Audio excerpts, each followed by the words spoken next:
Hi, this is David with entry number 687. I'm here on Mapo Bridge, and if you see these little writings here on the railing next to me, here we go, there you go, there you go, there you go.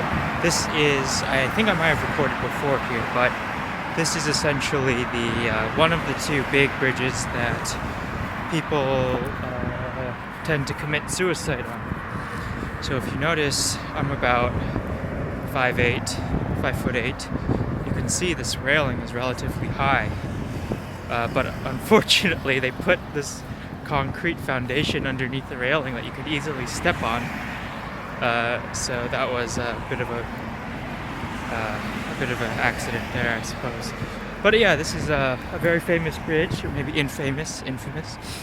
And yeah, it's a pretty nice bridge though for walking. I'll give them that.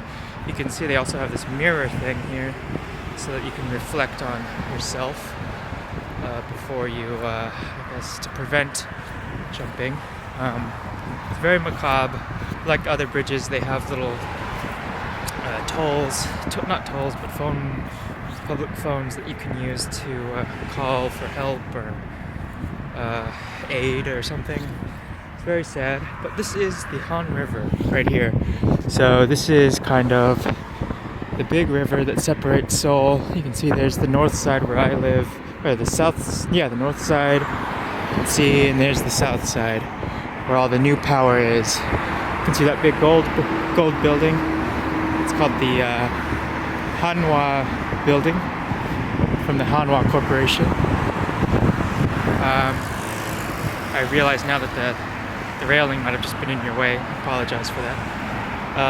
But so far, today's a good day. I walked to Yeouido for a little meeting real quick, and now I'm on my way back. This is not a super long bridge, but it is quite long. It takes about 15 minutes at a good clip to walk across it, so maybe it's slightly over a mile long. It would be pretty awesome to, if I was a runner, to run across it, but I don't like running, so I'm not. I think there's about 12, 13 bridges in total that connect South Seoul to North Seoul. So it is I think this one's right about in the middle, actually. But anyway, today's been a good day. It's relatively warm, considering yesterday was very cold. I looked at the forecast and it said the high was 29 degrees Fahrenheit, which is damn cold. So today my hand that's holding the camera feels great, feels healthy, even though the wind's blowing on it. It's a pretty solid day. Here is one of those little suicide hotline phones right there.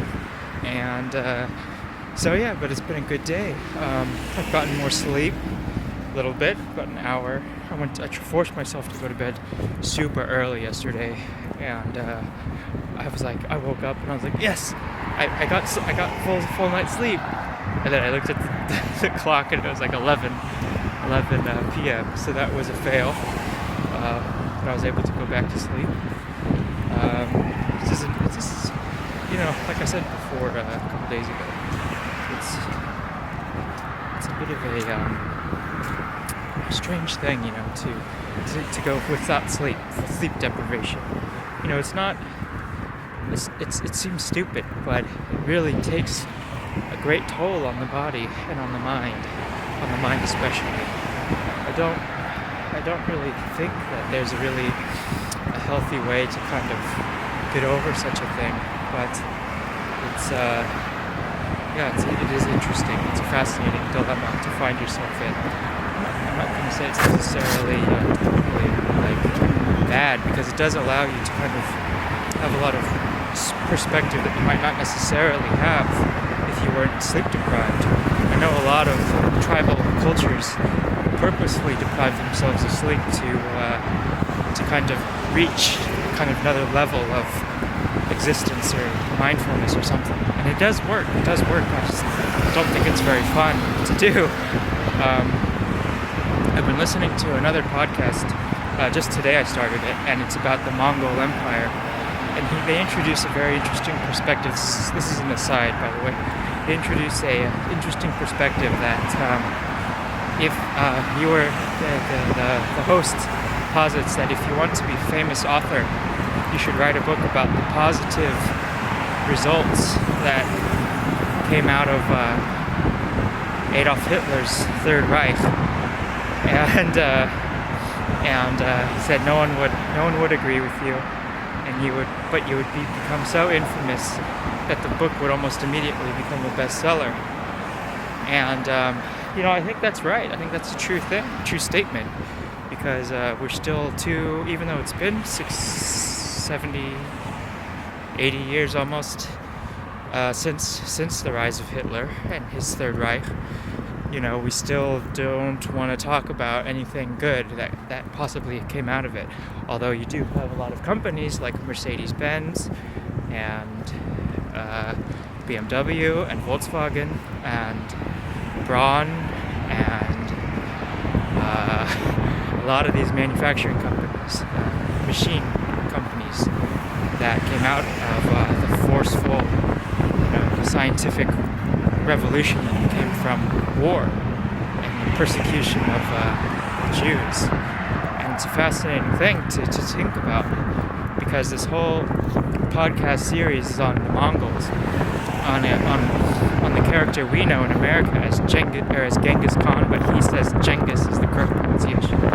Genghis Khan was a very infamous warlord, and became he posits the most powerful and best general to ever live.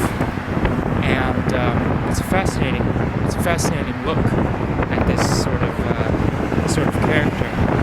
That by the time he was in his 20s, he had conquered the entire Mongolian steppe and was pushing into China. And it's amazing. It's an amazing thing to hear about. What a man can do. Seems impossible, but given the right charisma and the right attitude, it's almost limitless what a man can do. And I mean that is individual, not really as a man, as in sex man or the gender, but you understand. It's just a fascinating thing, and I really like it. It's really cool. The podcast, that is. Anyway, my hand now is getting cold. Again, this phone, the frame of it is metal, so if I keep it out in the cold, it gets freezing to hold. I know it sounds like a kind of a stupid thing, but it's true. It's weird. Anyway, thanks for watching. Talk with you in a couple days. I might actually record 3 days in a row. I might, because I have some things I've been thinking about now for the last few days, and I'd like to maybe just get them out there. Thanks for watching. I'll talk with you in a couple days. Bye.